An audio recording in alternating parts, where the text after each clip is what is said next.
अपने आप को बताते हुए कमजोर महसूस करते मुझे बड़ी चिंता होती है। मुझे ऐसा महसूस होता है कि अभी ये समाज अपना इतिहास नहीं जानता है और बाबा साहब ने भी कहा है कि जो समाज अपना इतिहास नहीं जानता वो कभी भविष्य का निर्माण नहीं कर सकता है। तो आपको अपने इतिहास को पढ़ना चाहिए। जब आप सत्संग में आए हैं और सत्संग में मंच के माध्यम से अगर आपको मर्यादा में टोका जा रहा है तो ये बहुत बड़ा प्रशंसनीय है उन गुरु भाइयों के लिए जो मर्यादा का पालन नहीं करते। ये बहुत बड़ा प्रशंसनीय है।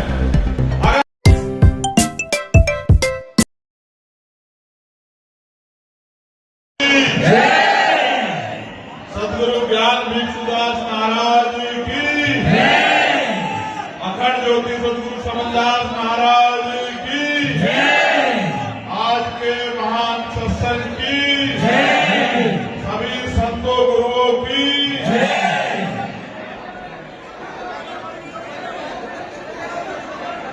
सदगुरु जी की प्यारे संगत जी, आज गुरु गद्दी हूं इस पावन तीर्थ पर सदगुरु ज्ञान भिक्षुदास महाराज जी की जयंती के अवसर पर जो 173वीं जयंती पर्व हम लोग मना रहे हैं, उस पर मुझे यहाँ आपके बीच आने का मौका मिला है। इसके लिए मैं इस पवित्र जगह पर आने के लिए, इस कार्यक्रम में सत्संग में शामिल होने के लिए जो अवसर मुझे मिला है, उसके लिए मैं अखंड ज्योति सदगुरु समनदास महाराज जी का, उनकी तमाम संगत का, मेरे गुरु भाइयों का बहुत बहुत धन्यवाद और आभार करता हूं। और जिस तरह से आपका प्रेम इस गुरु गद्दी से है, वो प्रेम देख के दिल में मन में बड़ा सुकून है। ये थोड़े से नौजवान अगर बैठ जाए तो माँ बहनों को भी दिख जाए तो ठीक, अच्छा हो जाएगा। हेलो, जो बैठ जाए कृपा करके, आपको बार बार बोलना पड़ रहा है। आप लोगों को बात माननी चाहिए। अगर आप गुरुमुखी हो तो आप बैठ जाएं। इस कार्यक्रम को पूरी दुनिया देख रही है, तो आप सभी से निवेदन है कि आप शांति बनाए रखें। सतनाम। इस कार्यक्रम में मेरे साथ चल के आए डॉक्टर बलपाल जी, भाई विनयतन सिंह जी, भाई नीटू जी, प्रभात जी, हमारी पार्टी संगठन के सभी साथी। यहां दोनों तरफ मंचों पे इतनी बड़ी हमारे संतों की उपस्थिति इस बात का एहसास कराती है कि गुरु महाराज के रास्ते पे उनके विचार को, उनके मूल्यों को, उनकी बात को प्रचार करने वाली बहुत सारी महान हस्तियां हमारे बीच उपस्थित हैं, जो जगह जगह पर अपने आश्रमों के जरिए सदगुरु रविदास जी महाराज की, सदगुरु ज्ञान भिक्षुदास महाराज की, अखंड ज्योति सदगुरु समनदास महाराज जी की वचनों को, विचारों को घर घर तक पहुंचाने का काम कर रहे हैं।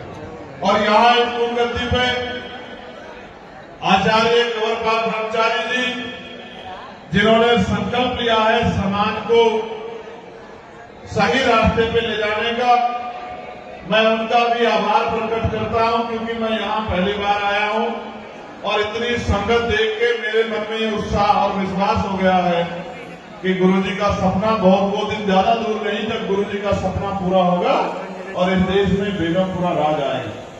वो दिन अब ज्यादा दूर नहीं, इस बात को मैं स्वीकार भी करता हूं और महसूस भी करता हूं। आज इतनी बड़ी संख्या में बड़े बुजुर्गों के रूप में ये जो सदगुरु समनदास जी महाराज नाम लेवा संगत हमारे विभाग के रूप में यहाँ उपस्थित हैं और बहुत बड़े पैमाने पर नौजवान और मेरी माए बहने जिस प्यार आशीर्वाद के साथ यहाँ उपस्थित हैं, मैं बस 2-4 बातें, क्योंकि रास्ता मेरा लंबा है और इच्छा मेरी शिद्दत के साथ थी कि मैं गुरु गद्दी ऊंट जाऊंगा और वहां जाके आपके बीच में अपने मन के विचार रखूंगा। सतगुरु जी की दया से मौका मुझे मिला है तो मैं चंद बातें आपके सामने रखना चाहता हूं। टीवी, मोबाइल फोन और तमाम तरह के सोशल प्लेटफॉर्म के माध्यम से जो मुझसे मिला भी नहीं है वो भी पिछले कई सालों से मुझे जानता है और मैं भी पूरे देश के कोने कोने में जाके यहां तक जब मुझे मौका मिला तो दुनिया के कोने कोने में भी जाके मैंने गुरु महाराज के विचारों का प्रचार प्रसार करने का काम किया, उनकी बात को आगे बढ़ाने का काम किया। और मैं महसूस करता हूं कि जिस कुल में हम लोग पैदा हुए हैं और हमारे कुलगुरु जगतगुरु सतगुरु रविदास जी महाराज जिन्होंने 600 साल पहले इस पूरे यूनिवर्स को, पूरी दुनिया को एक ऐसे विचार से तोड़ने का काम किया था जहां उस समय इतना भेदभाव, ऊंच नीच, छुआछूत, ज्ञान बराबरी थी। उन्होंने अपने तप, अपने संघर्ष और जो जीवन का मूल्य उनका था, जो जीवन के उच्च विचार थे, उसकी बदौलत बड़े बड़े जो अपने आप को उस समय के बहुत ताकतवर, बहुत महान पुरुष अपने आप को मानते थे, उनको भी सत्य का मार्ग दिखाने का काम किया। हम उस कुल में पैदा हुए, हमें अपने ऊपर गर्व होना चाहिए, हमें अपने अंदर हिम्मत पैदा रखनी चाहिए। ये हमारे पास बहुत बड़ी उपलब्धि है कि हम ऐसे कुल में पैदा हुए। कई बार मैं देखता हूं हमारे लोग घबराते हैं, परेशान होते हैं, अपने आप को बताते हुए कमजोर महसूस करते, मुझे बड़ी चिंता होती है। मुझे ऐसा महसूस होता है कि अभी ये समाज अपना इतिहास नहीं जानता है और बाबा साहब ने भी कहा है कि जो समाज अपना इतिहास नहीं जानता वो कभी भविष्य का निर्माण नहीं कर सकता है। तो आपको अपने इतिहास को पढ़ना चाहिए। जब आप सत्संग में आए हैं और सत्संग में मंच के माध्यम से अगर आपको मर्यादा पर टोका जा रहा है तो ये बहुत बड़ा प्रश्न चिन्ह है उन गुरु भाइयों के लिए जो मर्यादा का पालन नहीं कर रहे। ये बहुत बड़ा प्रश्न चिन्ह है। अगर एक बार मंच से कोई आदेश हो गया तो मैं हूं यहाँ, आप सबकी जिम्मेदारी है कि उसका पालन करें, जैसे आप लोग पालन नहीं कर रहे। ये सब, ये चाहे कितने बड़े क्यों न हो, आप दुनिया में कितना बड़ा मान रखते हो, जब आप गुरु गद्दी पे आ गए हो और गुरु गद्दी पे नतमस्तक हो गए तो ये यहाँ गुरु गद्दी बड़ी है। हम सब लोग छोटे गुरु गद्दी के वचनों का पालन करना हमारी जिम्मेदारी है। और जब हमने समझ लिए हम गुरु भाई हो गए तो फिर हमारी जिम्मेदारी है कि हमारे सत्संग पे, हमारी मर्यादा पे कोई सवाल न करा। जब यहां से कहा जा रहा था तो मुझे पीड़ा हो रही थी कि क्यों हमारे लोग नहीं मानते। तो मैं समझता हूं और मेरे मन में बात आई थी कि जिनके मन में अलग अलग विचार रहेगा, जो कोई किसी और लक्ष्य से यहां आए हैं, उनको मर्यादा से कोई लेना देना नहीं। मेरी बात पे गौर करना। जैसे मेला लगता है, कुछ लोग वहां घूमने जाते हैं, कुछ लोग कुछ खरीदने जाते हैं, कुछ लोग कुछ खाने जाते हैं। उनका यही इंटरेस्ट मेले में होता है, उनको पता मेले में यही होगा। लेकिन जब हम सत्संग में जाते हैं तो ना हम घूमने जाते हैं, ना हम कुछ खाने जाते हैं, ना हम कुछ खरीदने जाते हैं, हम कुछ लेने जाते हैं। वो है संतों के विचार और गुरु जी की वाणियां जो हमारे जीवन में बहुत बड़ा बदलाव करती है। मैं आज आपको इस मंच से खड़ा होकर कह रहा हूं, जो अखंड योगी सतगुरु समनदास जी महाराज के रास्ते में चलेगा, उनकी नाम लेवा संगत का हिस्सा बनेगा। उसकी जिंदगी में कितनी मुसीबतें कोई पैदा करते वो रुकने वाला नहीं। मेरी बात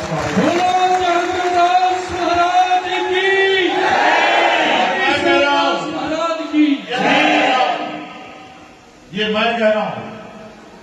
कौन? मैं, चंद्रशेखर आजाद। क्यों कह रहा हूं? कहते हैं प्रत्यक्ष को प्रमाण की जरूरत नहीं पड़ती। जेल में था, जहर दे दिया गया, वो जहर भी कुछ नहीं बिगाड़ पाए। जब दिल्ली में गुरु घर का आंदोलन हुआ, आपके यहां से भी बहुत लोग गए होंगे, जानवरों की तरह मारा, पैरों के नखून खींच लिए, दांत तोड़ दिए, रीढ़ की हड्डी में 4 जगह गैप कर दिया और ये सोच के मर गया, फेंक दिया, तो भी नहीं मरा। फिर गोली चलाई, 4 गोली चलाई, आपके सामने की बात है, वो गोली भी कुछ नहीं बिगाड़ पाई। फिर भी आप कभी चिंता हो, जब मैं आपसे कह रहा हूं कि आपको अपने गुरुओं के रास्ते पर चलना चाहिए, तो फिर आपको किसी दूसरे के कहने की जरूरत नहीं।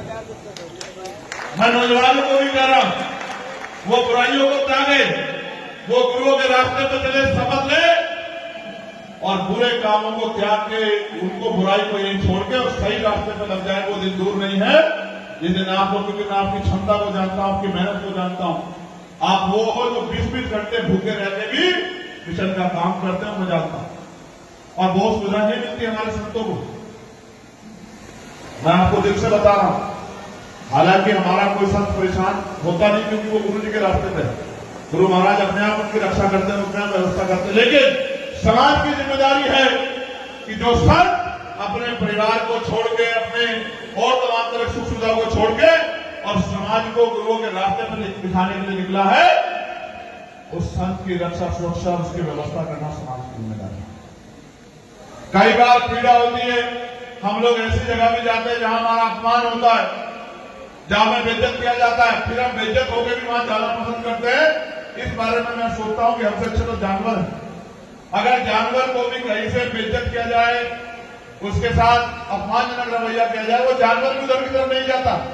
उदाहरण करके देख लेना, जिस पालतू जानवर जिसको कुत्ता कहते हैं, उसके आगे से भी अगर 3-4 बार भोजन हटा लोगे तो फिर करते रहना, थाली वो जाएगा नहीं। लेकिन हम इंसान है, हम जो भी समझ पाती है हमारे ऊपर डिपेंड करते। मैं 2 बहुत इंपॉर्टेंट बातें जो आपके सामने रखना चाहता हूं। उसकी पहली बात यह है, गुरु महाराज ने कहा था, सत्संगत मिल रही हो मानो जैसे मधुमक्खी रहो। अगर ऐसे रहोगे, जिस तरह से मधुमक्खी रहती है अपने छत्ते में, एकजुट रहती है, मिलकर रहती है, और कोई भी जब एक की तरफ हाथ उठाता है तो सारी मिलकर मुकाबला करती है, एक दूसरे की ताकत बनती है। अगर इस तरह से रहोगे तो किसी में हिम्मत नहीं जो आपके मान सम्मान पर खिलवाड़ कर दे, आप पर जुट जाती कर ले। मेरी बात को आप याद रखें। और अगर छोटी छोटी बात पे एक दूसरे की टांग खींचते रहोगे, एक दूसरे के प्रति मन में गलत भाव रखोगे, तो फिर एक एक करके पिटोगे। इस बात को फिर याद रखना, इसको भी कोई फिर छुड़ाने वाला नहीं। जब हम गुरुमुखी है, भाई कहते हैं, गुरु भाई कहते हैं, तो फिर हमें ये समझना चाहिए, कोई भी छोटी से छोटी और बड़ी से बड़ी चीज हम भाइयों के बीच में दरार नहीं पैदा कर सकते, हम परिवारों के बीच में दरार नहीं पैदा कर सकते। इस बात का ध्यान रखना चाहिए। प्यारे भाइयों, 600 साल पहले गुरु महाराज ने कहा, एक संगत में एक सवाल गुरु महाराज जी के सामने आया। गुरु महाराज जी ने उसका जवाब देते का सवाल ये था, संगत से एक व्यक्ति खड़ा हुआ, हम धारिया जी, ब्रजपाल जी बहुत बार चर्चा करते हैं इस बात पे। तो सवाल ये खड़ा हुआ कि गुरु महाराज, हम मेहनत करते हैं, मजदूरी करते हैं, हल चलाते हैं, तमाम तरह की परेशानियां उठाते हैं, फिर भी हमारे जीवन में सुख शांति क्यों नहीं? बड़े गौर से सुनना, ध्यान इधर ही है ना मेरी तरफ भी, जरा हाथ उठाओ दोनों। नहीं, सब लोग उठाओ तभी मैं मानूंगा। अभी बीच के लोग नहीं उठाएंगे तो फिर देख रहे हैं। ठीक है, चलो। तो गुरु महाराज से संगत में बैठे एक व्यक्ति ने पूछा कि गुरु महाराज, हम इतनी मेहनत करते हैं, इतना परेशानी उठाते हैं, तमाम तरह की कोशिश करते हैं, हमारे जीवन में सुख शांति क्यों नहीं है? तो गुरु महाराज ने कहा, रविदास मानो सुखी वसनो सुख रहे तो उठाओ, एक सु स्वराज माही दूसर मगट। इसका मतलब यह है कि सुख शांति का जीवन जीने के 2 ही रास्ते हैं। पहला, जीते जी चाहिए स्वराज माही, अपना राज लाओ। जीते जी अगर सुख शांति चाहिए तो अपना राज लाओ, और मरने के बाद मिलेगी शमशान घाट कब्रिस्तान में। अगर जिंदा रहते सुख शांति चाहिए तो अपना राज लाओ, राज होगा तो काज होंगे, राज नहीं होगा तो कोई काज नहीं। दूसरा, जब गुरु महाराज ने बात कही तो फिर एक सवाल आया कि महाराज जी, राजकाज तो अभी भी है, ये राजे राज कर रहे हैं, फिर सुख शांति क्यों नहीं है? तो महाराज जी ने कहा, ऐसा चाहूं राज में जहां मिले सबनु अन्न, और छोट बड़े सब बसे गुरु रविदास रहे। इसका मतलब ये है गुरु भाइयों, गुरु महाराज कहते हैं कि राज ऐसा होना चाहिए जहां कोई ऊंच नीच ना हो, जहां कोई छोटा बड़ा हो, जहां कोई भेदभाव हो। किसी को खाने के लिए अन्न की, तन ढकने के लिए कपड़े की, सर ढकने के लिए छत की, पीने के लिए पानी की दिक्कत ना। जहां हर कोई बराबर हो, जहां किसी पे जुल्म जाति ना हो, अत्याचार ना हो, लूटपाट ना हो, किसी की हत्या ना हो, ऐसा राज होना चाहिए। उस राज को उन्होंने नाम दिया बेगमपुरा राज। बेगम का मतलब होता है जब संधि करेंगे, बे और गम को अलग करेंगे, बेगम यानी कि बिना गम का राज, जहां किसी की जिंदगी में कोई गम। ये बात 600 साल पहले जगत गुरु सतगुरु रविदास जी महाराज कहकर चले गए, और जिनके कुल गुरु कह गए आज उनके हालात देखो कि अगर वो सुबह मजदूरी नहीं करते तो शाम को उनके घर में अच्छी रोटी नहीं आ सकती है। अगर वो बीमार हो जाए तो इलाज के पैसे नहीं है। अगर 2 दिन काम पे ना जाए तो घर में परेशानी हो जाएगी। बच्चों को पढ़ाने के लिए पैसे नहीं है, तमाम तरह की सुविधा नहीं है। टूटे फूटे छपरों में किसी तरह से प्लास्टर वस्तर करके किस तरह रह रहे हैं, यानी कि जानवरों जैसा जीवन जीने को मजबूर होते हैं। ये उस गुरु के औलादों के हालात है। इस गुरु ने पूरी दुनिया को अच्छा जीवन जीने का रास्ता दिखाया। मैं तो एक छोटा सा आपके परिवार का गुरु भाई हूं। आज इस गद्दी से, क्योंकि हमारे संतों की इच्छा थी कि मुझे वहां आना चाहिए, मैंने भी आपसे आग्रह किया था कि आप आना। मैं यहां मेरे बाद, क्योंकि मुझे दिल्ली जाना है, भाई विनेंद्र सिंह जी डॉक्टर साहब अपनी बात रखेंगे। एक तो मैं ये कह रहा हूं कि हमारे साथी कहीं ना जाए, मुझे जल्दी से निकलना है। नीटू भाई मुझे छोड़ेंगे, बाकी लोग नहीं रहे, कोई पीछा ना करे, कोई आगे दौड़े ना करे, सब आसानी से बैठेंगे। ये मेरा आपको आदेश, जो लोग मेरे साथ जाने वाले आए थे। दूसरा, गुरु गद्दी है, हर बात का मोल है। जो कहा कहना है बहुत नीचे उसमें रहकर कहना है, जब तक जीवन है। गौर से सुनो, आप सुन रहे हो नहीं सुन रहे हो? बहने भाई हाल था, जब तक जीवन है, आखिरी सांस और लहू का आखिरी कतरा आपके लिए है। जब तक जिंदा पूरी ईमानदारी से आपके हकों की लड़ाई लड़ूंगा, और जिस दिन जीवन खत्म हो गया तो फिर अपने लिए कोई और मजबूत ताकत बना लेना, क्योंकि जब तक आप पे नेता नहीं होगा तो आपकी कोई सुनवाई नहीं होगी। मेरी बात को भी जिनका नेता मजबूत होता है उनकी तरफ आंख उठाने से पहले 1000 बार सोचना पड़ता है। जिनका नेता कमजोर होता है उनके साथ रोज जुड़ जाते हैं नेता सब। आप देखते हो पूरे देश में हमारे लोग लगे रहते हैं। 1.5 साल हो गया मुझे पार्लियामेंट में गए। अगर पार्लियामेंट में किसी ने गुरु रविदास जी महाराज का जयकारा लगा के बेगमपुरा राज की बात की थी तो वो आपका अपना चंद्रशेखर आजाद, इतिहास में काम पहले नहीं थी।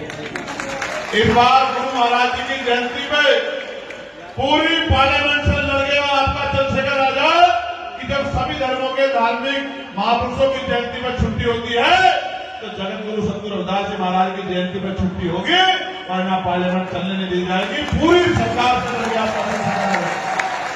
और मजबूरी में शाम को 6:30 बजे इस सरकार को छुट्टी करनी पड़ी और पड़ोसी राज्य की सरकार को भी छुट्टी करनी पड़ी। अभी तो एक अकेला आपका गया है, जिस दिन ताकत और बढ़ेगी छुट्टी भी होगी। और हर गुरु घर पे, जैसे आज की सरकार का भी हर गुरु घर पे ऐतिहास है। गुरु रविदास महाराज जी की जयंती, अखंड ज्योति सतगुरु समनदास जी महाराज जी की जयंती का प्रकट उत्सव होगा, ऐतिहासिक होगा, जो पहले कभी ना हुआ और ना भविष्य में होगा। इस बात को अब याद रखना। मैं आपसे जान लेते हुए आपसे आपके आशीर्वाद की अपेक्षा करता हूं कि जैसा आपने आज तक मेरे ऊपर अपना हाथ आशीर्वाद रखा है, जब मैं इन बड़ी बड़ी ताकतों से टकराऊंगा तो मेरा रक्षा कवच बन के आपका हाथ मेरे सर पे रहेगा, मेरी माँ बहनों का हाथ मेरे सर पे रहेगा। दोनों हाथ उठाकर एक बार आशीर्वाद दे दो तो फिर मैं अगली यात्रा के लिए निकल जाऊं। नहीं, दोनों हाथ में उठे, एक हाथ उठा। अच्छा, एक और बात, अभी निर्माण कार्य पूरा नहीं हुआ है, अधूरा है ना? क्या आप ऐसे घर में रहना पसंद करोगे? ईमानदार से बताना। जब आप अपने घर को ऐसा नहीं रखना चाहते तो गुरु महाराज जी का घर भी ऐसा नहीं होना। हम एक टाइम की रोटी, अब इतना बड़ा समाज अगर एक टाइम की रोटी छोड़ देंगे तो मैं लिख के देता हूं कि ये दूसरा, इसके ऊपर भी दूसरा बन जाएगा। मैं इस बात को जानता हूं, मैं आपकी क्षमता को जानता हूं।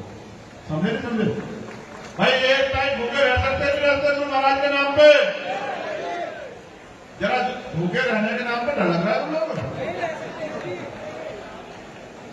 एक टाइम भूखे रह लोगे तो ये इतना शानदार हो जाएगा कि अगली बार जब सत्संग होगा और मैं भी आऊंगा तो आंखें में चमकार दीवारों की लगनी चाहिए। लगनी चाहिए, लगनी चाहिए। कहा आचार्य जी? भाई रात सामने हट जाना, हट जाना। अगली बार जब संगत आएगी, मेरा विश्वास है कि दीवारें ऐसे ही चमकेगी जैसा आपका चेहरा चमकता है। चमका दोगे नहीं चमका दोगे? मैं आपको सच बता रहा हूं, मेरे कंधों पे जिम्मेदारियां ज्यादा है, वरना यहां 15 दिन रह के चाहे मुझे खुद से निकलना पड़ता, लेकिन मैं जब अगली बार आता तो ये दीवारें चमकती होती। चमका दोगे नहीं चमका दोगे? दोनों हाथ उठाने वाला अगर मुझसे भी चमका दोगे पक्का? और अगली बार जब ये दिन, ये प्रकाश पावन दिन आएगा, सदगुरु ज्ञान भिक्षुदास जी की जयंती आएगी, तो मैं अगर जिंदा रहा तो आपके बीच जरूर लौटूंगा। और मैं एक और आपसे वादा कर रहा हूं, इस बार यहां से लेके वहां तक, जहां से एंट्री है, पैर रखने की जगह नहीं होगी। मेरी इस बात को भी आप याद रखना। सतगुरु रामदास महाराज की जय। बोलिए मेरे बात, बोलिए परम संत श्री गुरु रविदास महाराज जी की,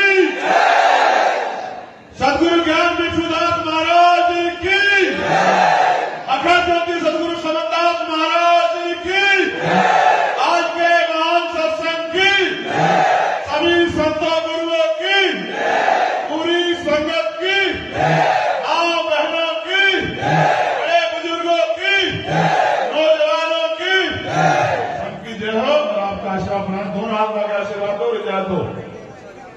और आज ज्यादा दिलचस्पी मत करना कि फोटो खिंचवा